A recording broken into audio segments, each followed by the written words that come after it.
Maliit, pero siya rin ang pinaka matalino sa kanilang lahat.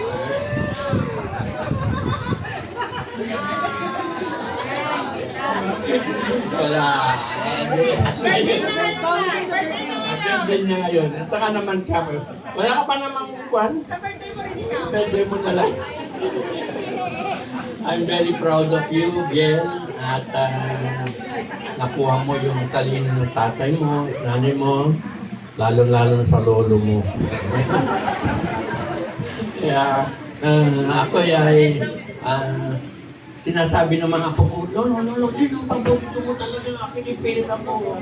Pag ngayon, bilang birthday gift ko, dedeclare kita, pinaka-paborito kong apo na anak na lalaki ni Dennis at saka ni Abi. O ayun ha, mention ko na. Na lalaking anak nila pinaka-paborito ko. Sa pamilya nila. Kung tatampo ka na naman, nakamulso. Lahat sila nagtatanong lagi, talaga, sino ba ang paborito mo? Sinasabi ko lang, paborito kita. Ikaw na bunsong anak ni Kelly. So, nakatingin ako sa iyo, anak na may hope. Now, of course, with all the words of God na nabibigay namin sa iyo, and natuto kang lumago, lumaki na may takot sa Diyos, marunong salita ng Diyos. Pagpatuloy mong lumakad, huwag kang aasa sa abilidad mo, huwag kang aasa sa mga magulang mo, hindi sa Panginoon talagang umasa. No? Sabi na kanina,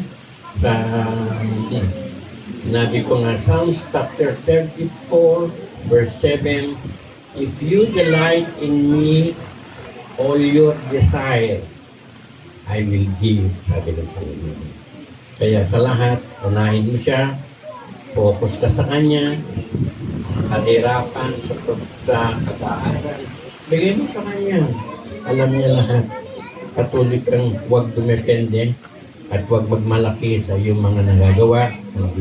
Ibigay mo lahat kay Lord, honor at glory.